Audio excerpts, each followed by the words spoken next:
The following program may contain language of an adult nature. Listener discretion is advised. Views and opinions expressed on the following program are those of the hosts and guests, and not necessarily those of the staff or management of alltalkradio.net. Brothers and sisters! Brothers and sisters! I don't know what this world is coming to. Hey yo, check this out, this is Flavor Flav, and if you want the whole truth, and nothing but the whole truth, so help the whole truth. Hey yo, you better listen to Dante, baby. Dante! What's going on, guys, and welcome to another great edition of the Dante's Boxing Nation Show. I am your host, Dante, and we got another great show for you guys, as always. First things first, let me go ahead and introduce the man on the ones and twos in the studio, DJ George. What's up, George? Always a pleasure. All right. And we go ahead and introduce the panel as always. I got my man Eric Morales. Check his YouTube channel out, Counterpunch. We got Miss Boxing Baby. Check out her YouTube channel. It's Miss Boxing Baby. And we got my man Boxing Ego. Well, check his channel out, but you already know about his channel. So you already know about your boy Dante, Dante's Boxing Nation. Let's go ahead and get into it, guys. We got a lot to talk about. But first thing first, before I get into talking about all the boxing, you know, on the behalf of me and Boxing Ego, and I'll just say me and Boxing Ego because I don't know if Counterpunch and Miss Boxing Baby, they've set it up. But let's just say on the behalf of all of us, you know, I want to say thanks to all of you guys for supporting our channels. And I also want to say thanks for donating to us. You know, for all you guys that are donating to us, I really appreciate it. When it comes to me and Ego in particular, this is our full-time job. So, you know, when we go traveling and all that kind of stuff, we pay for all that stuff so we can provide the best content. So I want to really say thanks to all you guys donating to us. And I also want to say thanks to, it was one person, and I hate that he didn't really leave his name, but I'm going to go back and look at the email. But he donated $50 to me. So I got to shout him out, you know, and I'm going to start sending you guys some shirts and some hats, you know, just to show you I really appreciate it. So, you know, if you guys can, we really appreciate it. If you go to our channels, you know, you go to Ego's channel, you go to Counterpunch, you go to Miss Boxing Baby, you go to my channel. If you like what we're doing, I really appreciate it if you donate something to keep us grinding, all right? So with that commercial out the way, let's get into the mix, y'all. So anyway, I want to start by just saying this. Last week, I truly believe, and you guys tell me if you agree or disagree, but I truly believe that was the best week of boxing this year. 2015 is already the best year of boxing. Last week was the best week of boxing. I mean, you had the end of an era with Wladamir Klitschko losing to Tyson Fury, huge upset. Then you had another big upset with the undefeated Amir Imam getting knocked out by Adrian Granados. That was a huge upset. Then you had Errol Spence, who, you know, had a little bit of a step up, knocked out Barrera, and he got touched up a little bit. He showed adversity. You know, he found a way to avoid the uppercut, start moving to the right. You know, you had James Degale versus Degale-Bute, which now James Degale looks like the man at 168. So we had a lot of stuff going on this week, and we're going to talk about it all. Let's go ahead and start with Tyson Fury, man, pulling off the upset. Once again, like I said, it's a changing of the guards. I want to start with you, Eric, since you called it, man. You called this one, and check out his channel because he has a good breakdown on this fight and some other fights as well. So, Eric, did it play out the way you thought it would? Pretty much exactly.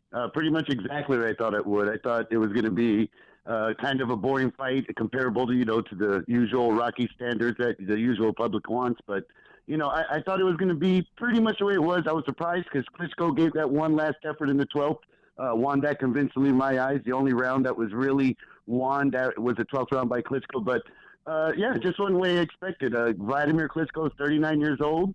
He looked his age. He looked timid. He looked worried at that left-hand counter that he saw Tyson Fury trying to throw every time, and he just looked a step slow. Tyson did what he had to do. It wasn't a great fight, but he did make it historical. Wladimir Klitschko only landed 52 punches in that fight, which is like fourth all-time lowest in a title fight, which is unbelievable. So it was just a great performance. Might have been a little boring for the casual, but I enjoyed it, and it went the way I thought.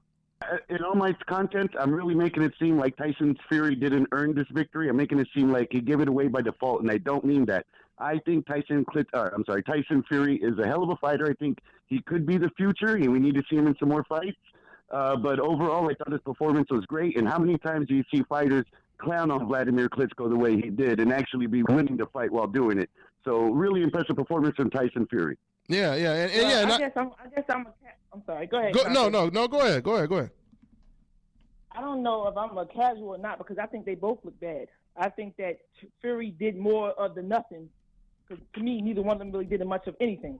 Yeah. And I felt like Klitschko was fighting scared from the opening round. He didn't throw any punch, but I can't sit here and say Fury fought a great fight. I think he looked just bad as Klitschko, but he looked just a little bit better enough to win the fight. If he was in there against Deontay Wilder, he probably would have knocked him out. No, I would have knocked him out because neither one of them looked good to me.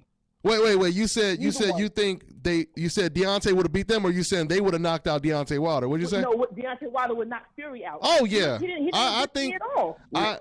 I mean, if the way he looked, I think all of us agree with that. You know, even the articles I read, everyone sees that. I think after watching how they perform, Wilder, he would have knocked them both out. And no, I agree with you, Moose. I agree with you. I disagree with that just in principle, but I disagree with that. And he's on the streak, so we better watch out right now. but see, no, he can't beat Deontay. No way, shape, or form. Deontay needs a little more. He's still too rough around the edges. He doesn't move quite as smooth. Don't get me wrong. He's athletic. He knows how to move around the ring, but he's still forcing his punches. He's still not throwing the right combos.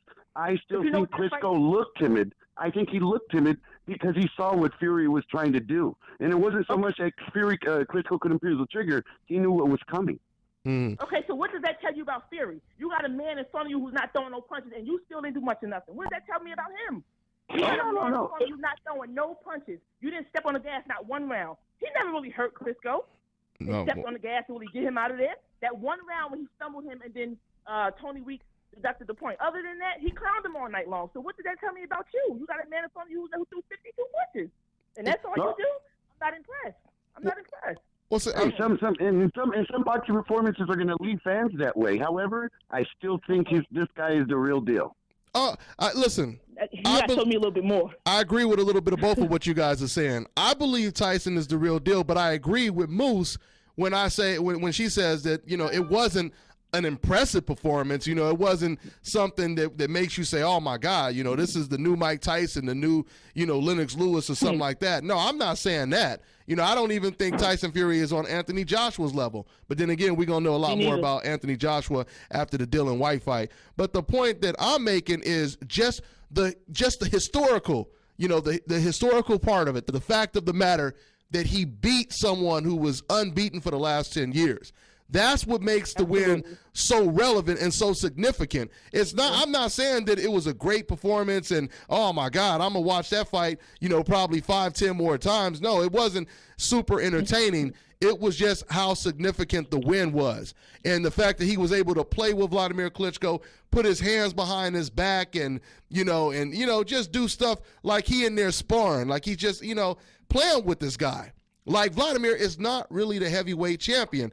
That's what made the win so impressive. This goes back to when I tell people at the end of the day, it really doesn't matter how boring it is. You know, all people really care at the end of the day is who is going to win. When you watch a soccer match, you know, you can wait around for 3 hours for them to score 1 point.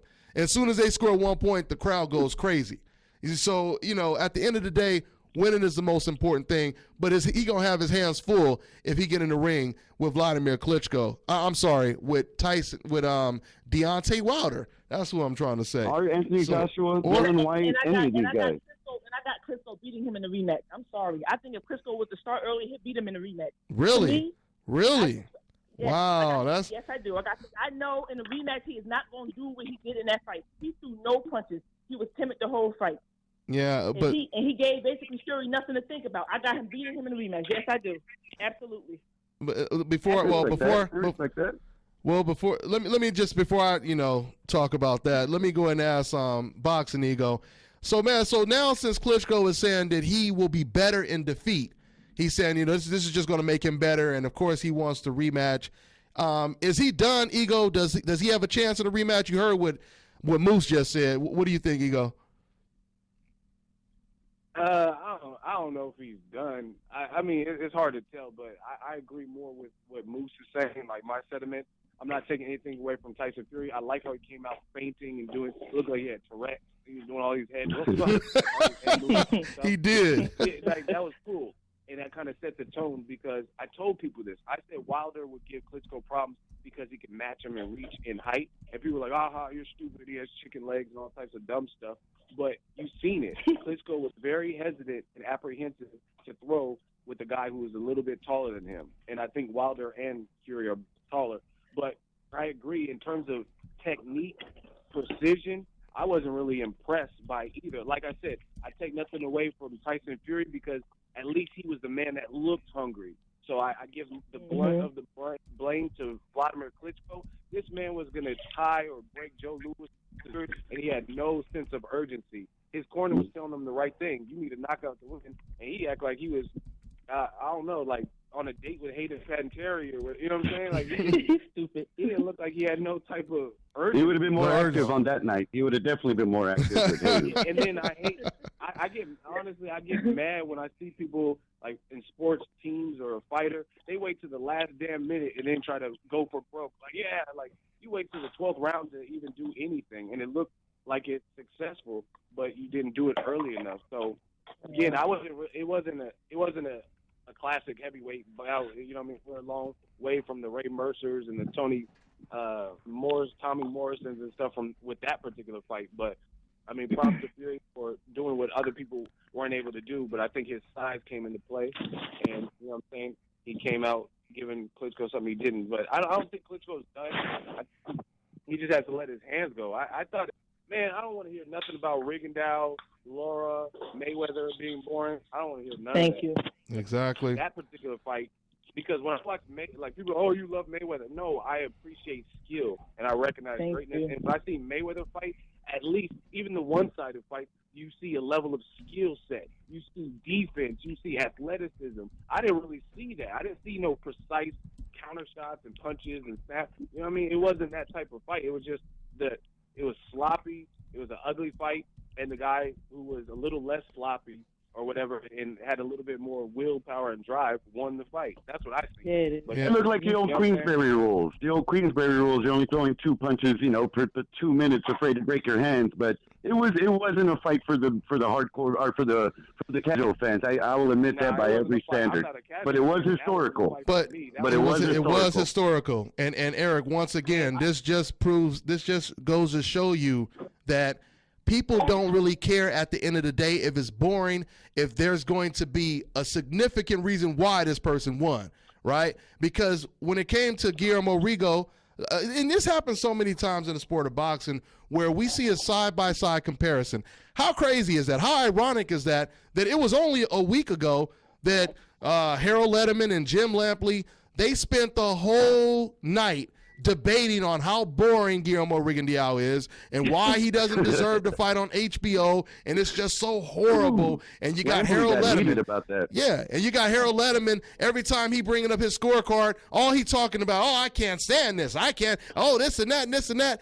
You constantly saying all it is, but then when Wladamir Klitschko does actually worse and he loses on top of not being that active, and he really had no excuse because he had been active. When it comes to Guillermo Rigo, he was off a year, and this was on a 1 or 2 weeks notice, right? So when it came to Wladamir Klitschko, who had no excuse for doing this, and he couldn't even step it up when he had to show urgency. You heard none of this from Jim Lampley.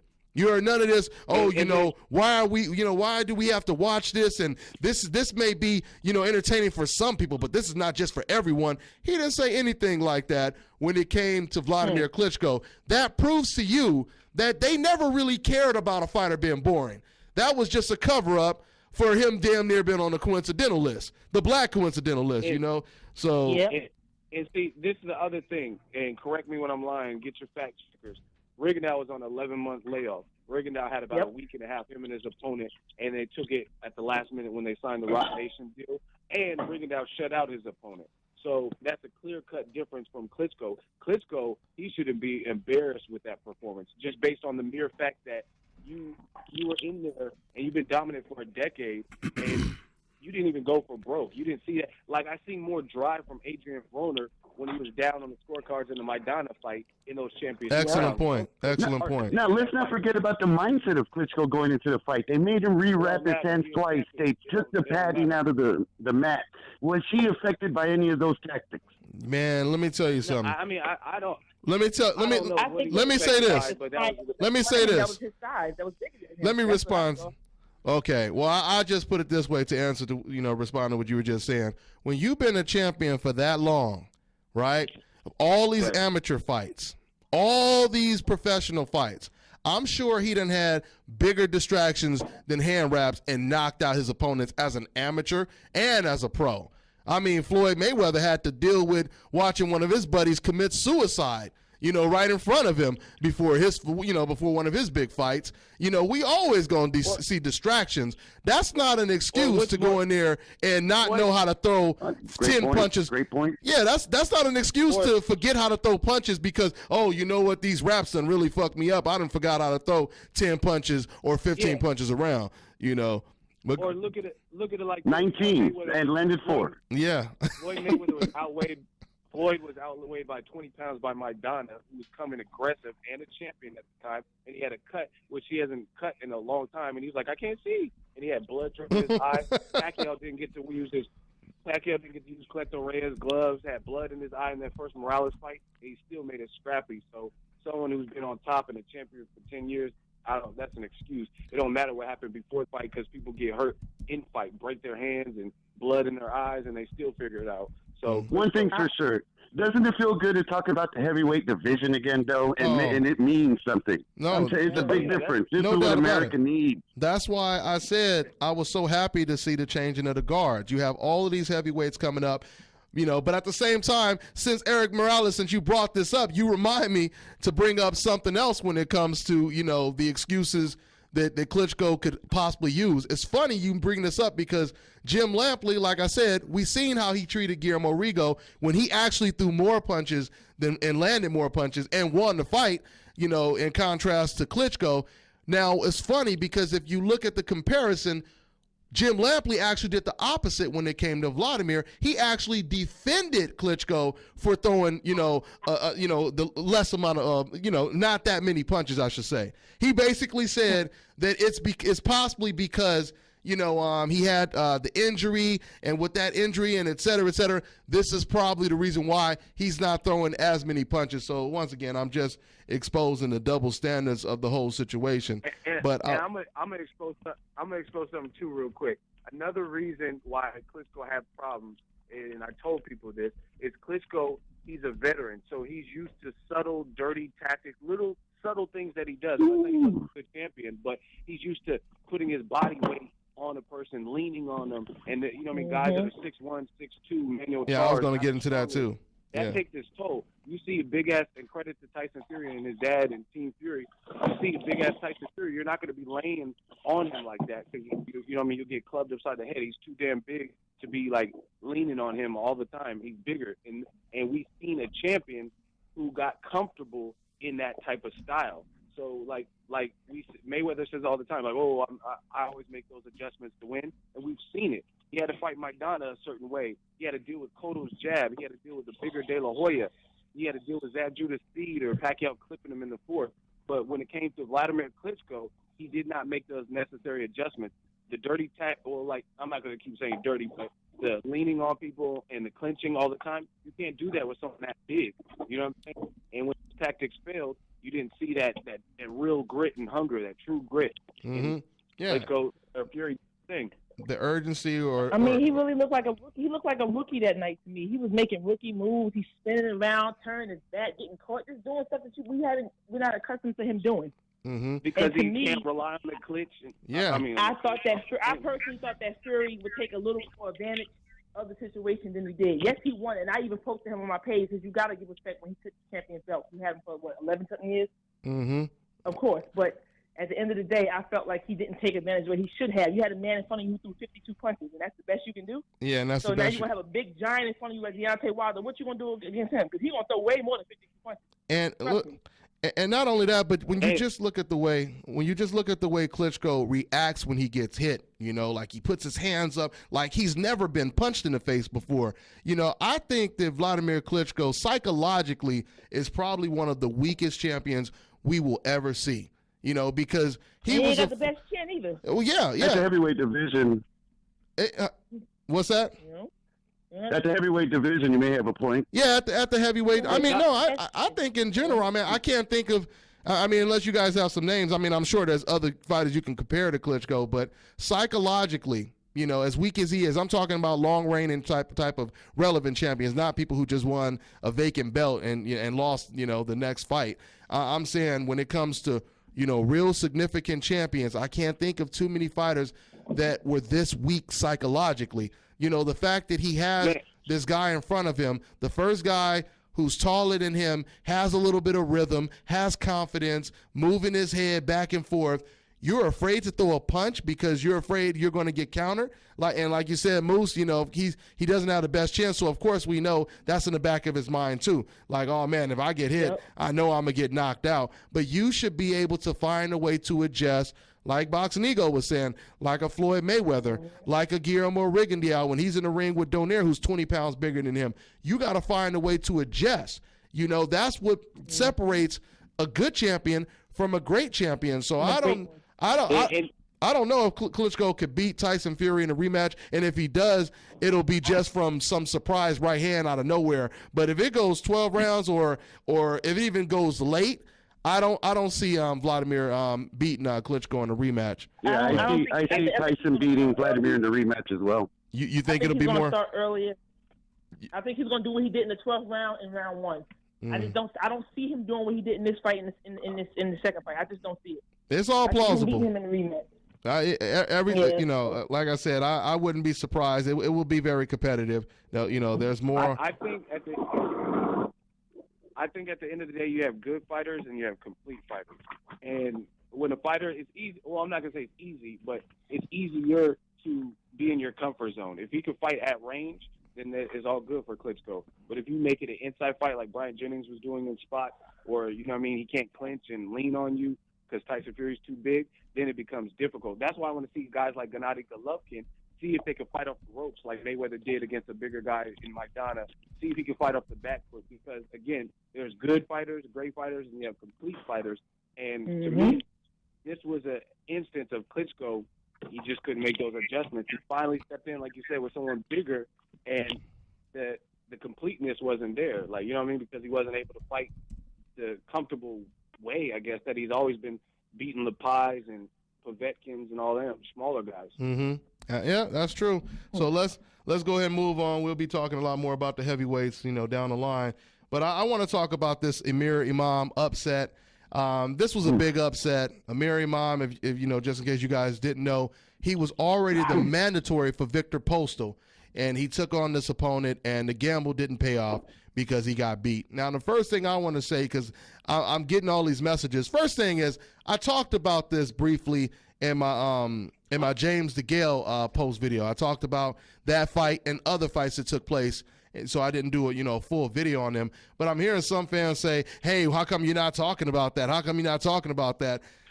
First of all, when it comes to Amir Imam, I've never really said a whole lot about Amir Imam. I don't have too many videos talking about Amir Imam as the next Floyd Mayweather and he's this and he's that. I find it funny that the fans that say, "Oh, you not talking about him losing," but yet they never asked me how come I wasn't talking about him before he lost, right? So, don't try to make it seem like I tried to praise this guy like he was Errol Spence or something. When it comes to Errol Spence, I praise this guy because I believe that he is special, right? Now, this is not a knock on Amir Imam. Amir Imam, he was talented. I'm just saying I didn't see him on the level of an Errol Spence. I didn't see him on the level of a Floyd Mayweather. He looked like he had the potential to be a champion, and he still possibly can be a champion. But long story short, I watched him fight, and where was it at? It was at the Staples Center, not the Staples Center. Out there in L.A., StubHub.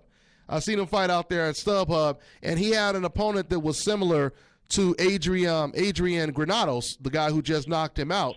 And the guy applied a lot of pressure. And I seen some holes in Amir's game in that fight. I seen he was getting pushed back. He was getting hit a lot in that fight. It wasn't like Errol Spence, where Errol Spence got caught with a couple uppercuts in the first couple of rounds, but then he adjusted. You know, when it came to Amir Imam, he didn't really adjust. He kept getting hit, and he kept getting pushed back. And when I seen that, I was like, oh, you know, it's going to be tough for him as competition gets stiffer. So, you know, it's not a huge surprise to me that he lost. And once again, this is no knock to you, Amir. I'm sure you're going to come back. But I'm just saying, I didn't see Amir Imam as this, you know, prodigy. I didn't see him as the next guy to become pound for pound top 3 best fighter in the world. So let's just start with you, Boxing Ego. I mean, what did you think about this upset, man? I mean, what was your reaction when you seen it? I was surprised, I guess, more based on like the hype behind Amir Imam. I agree. I'm the same way. You can go listen to all my videos on my channel. I used to get a bunch of Amir Imam questions on Monday Mail Day, and people are like, "Oh, what do you think?" I'm like, "He's cool," but like I never like overtly praised him because I still have to see more. Like you said, the fight you were talking about, you were at that fight, the Deontay Wilder-Bermane-Stiverne. He was on the undercard of that, and he got knocked down, even though he knocked his opponent down maybe 3 or 4 times. Oh no, that was another fight, but you're right. That's another example as well, though. But yeah. Oh yeah, that's another one where you got knocked down on the Stiverne-Wilder card. So, yeah. I mean, I think boxing fans are so quick to just jump on the bandwagon. They say like I mean, it's unfortunate what happened to him, but they said the same thing with Prichard Colon. They said he was going to be undefeated for some time, and yeah, they did. He was in a grueling fight. They said with Amir Imam. To me, boxing is so treacherous that people have to, only time reveals, I guess you could say. So, I mean, I was surprised based on the hype and like more or less the fans' comments about how good Amir Imam is, but I wasn't really surprised because in boxing, sometimes people look good against a certain style, and then other styles, they don't look so good. You know what I mean? Like Broner, he was fighting smaller guys at 135. You know what I'm saying? Then when he jumped up to Paulie Malignaggi, Maidana weight, it's a little bit different. You know what I'm saying? So I just got to see someone in there with all the styles to really make a true assessment and really be sold on someone. So, I mean, I'm on a scale of 0 to 10, I was about maybe a 5 in terms of shock. Mm-hmm. And you know, I think that go ahead. No, I was going to you next anyway, so go ahead. Oh, I just wanted to say, I like maybe 2 fights before that fight, I was watching him with my father, and I said one thing I noticed about him, he doesn't have an inside game. Yeah. And that's how that dude beat him. He You're put him on the absolutely inside right. the whole fight. You're absolutely right. He has no inside game. Everything has to be long range. So that guy didn't allow him to fight. And the corner was telling him, fight him long range, stay off the ropes. So he wouldn't allow him to do it. Mm-hmm. And I think the ref stopped the fight 30 seconds too late.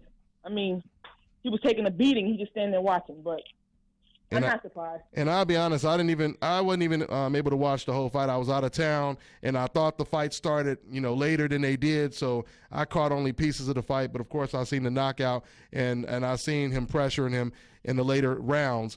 But Erik Morales, I mean, does this just go to show you how difficult it is for fighters to remain undefeated for years and years and years? And before you answer that, I want to throw another, piece of my 2 cents in. At the same time, you always hear fighters, or fans, I should say stuff like, oh, well, this guy doesn't have to fight that guy because he'll beat him easy. But this just goes to show you, we really don't know if they're going to win until we actually see the fight. Because this was a fight that Amir was supposed to win easy, and he didn't win easy. So, what's your take on this, Erik?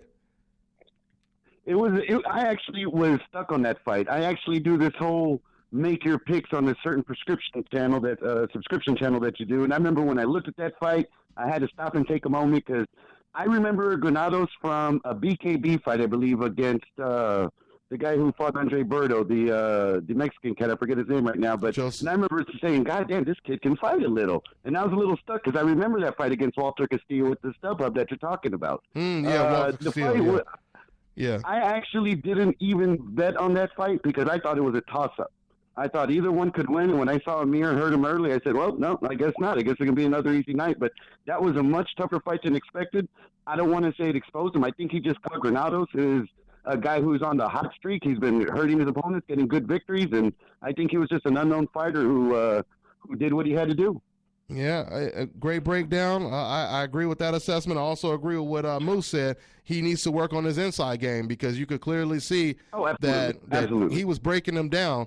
Granados was breaking him down with the inside game, and you could just see it. Even if he didn't knock him out, you could see that Amir Imam, he wasn't going to adjust. He wasn't going to get a second win and figure it out, at least not in that fight. Hopefully he will in the future.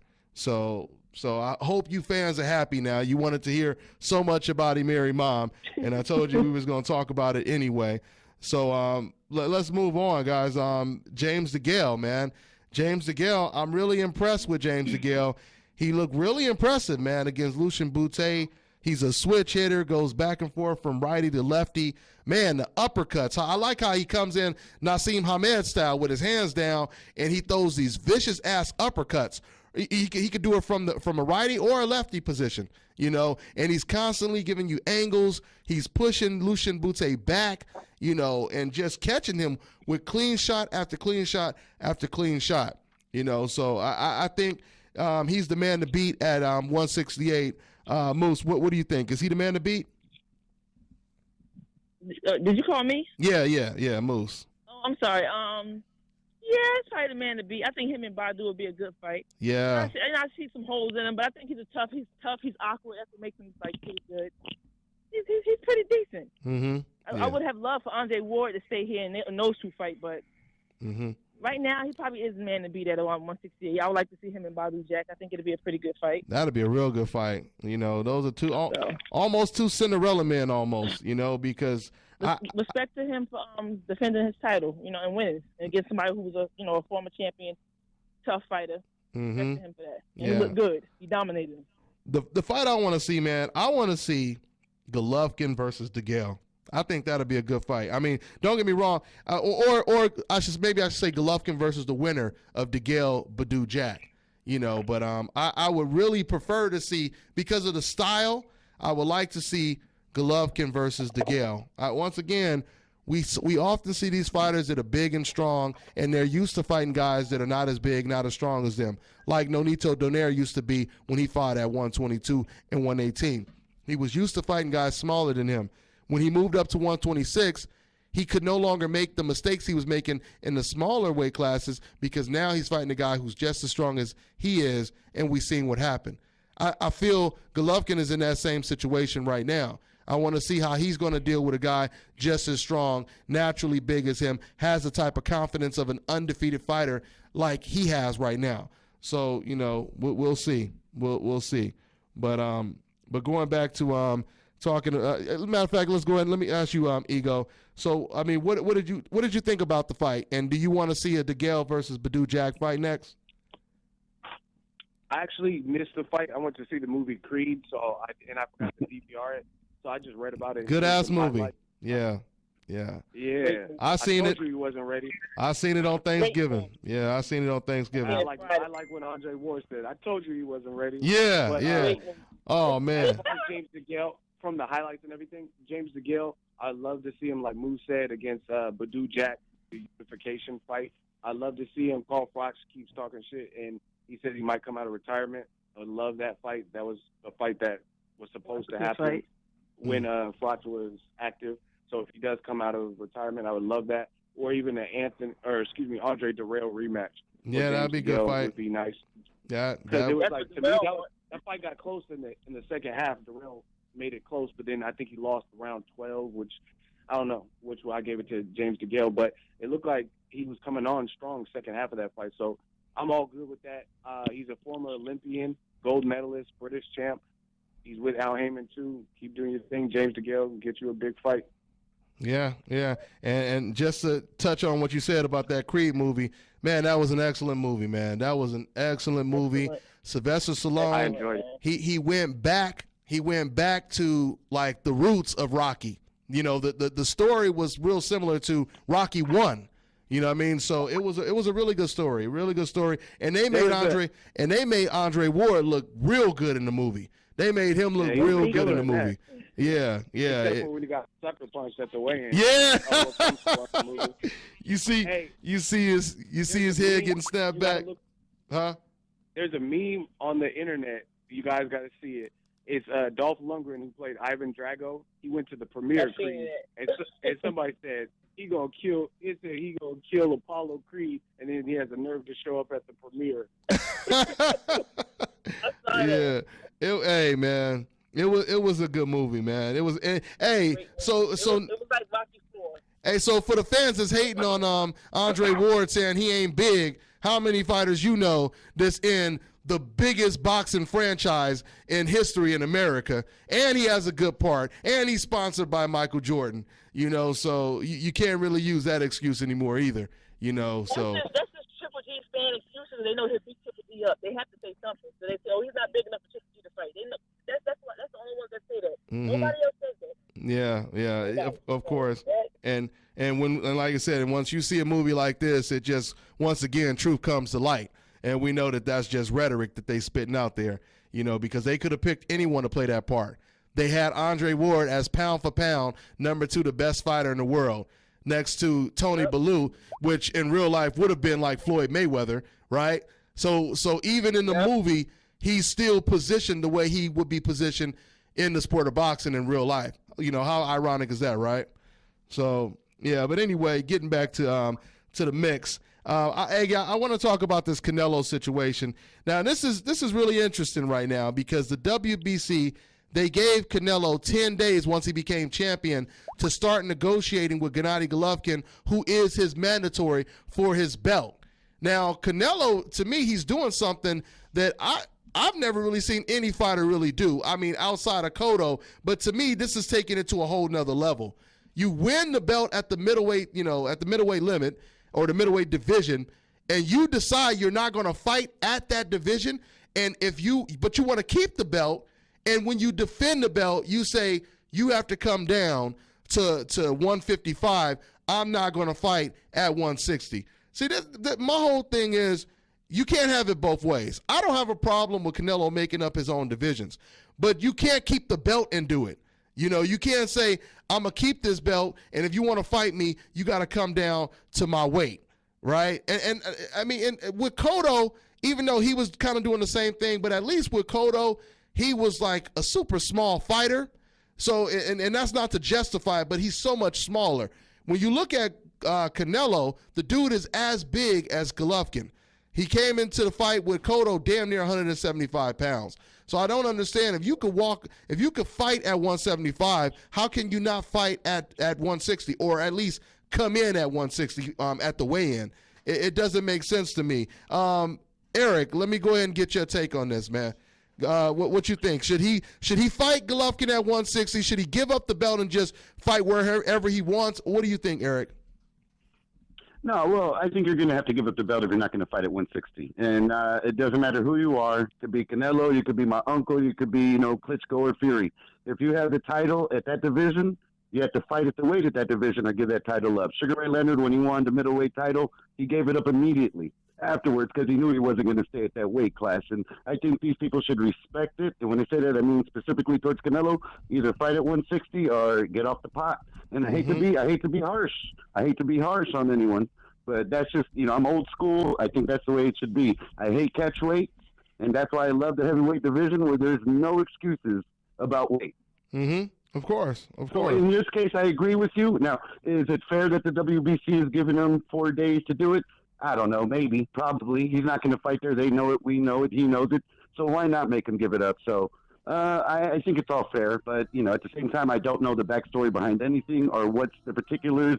If they're trying to force him with unfair circumstances, anything of that nature, I don't know. Well, and just to clear it up, they gave him 10 days to negotiate with Golovkin. So it wasn't like, he had to just say, I'm going to fight him. They gave him 10 days to negotiate. But at the same time, we don't even really know if the WBC, I don't even believe the WBC is going to stick with that. I believe, you know, they're going to allow Canelo to most likely do what he wants to do, you know, probably defend his title against a couple, you know, handpicked opponents and try to, you know, wait till later and not even fight Golovkin.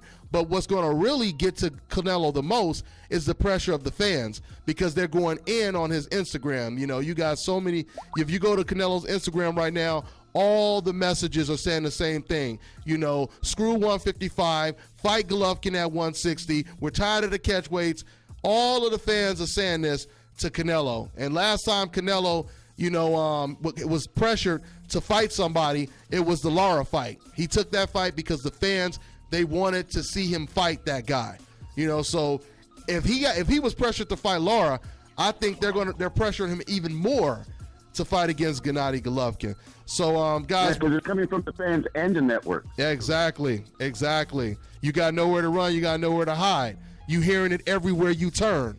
You know, so it's kind of hard to justify it. And they also contradicted Oscar De La Hoya, you know, or caught him in a contradiction when at the press conference after the fight when they said, "Hey, Oscar, you said you wanted to see the best fight the best. So how come you're not putting Canelo in there with Golovkin next?" And that really put Oscar on blast as well as Canelo. So, guys, we are out of time, and that's all I got. We'll see you guys next week. Once again, if you want to watch this fight live or you want to watch this show live, go ahead and check it out next week on alltalkradio.net at 4:05. All right, guys, I'll talk to you next week.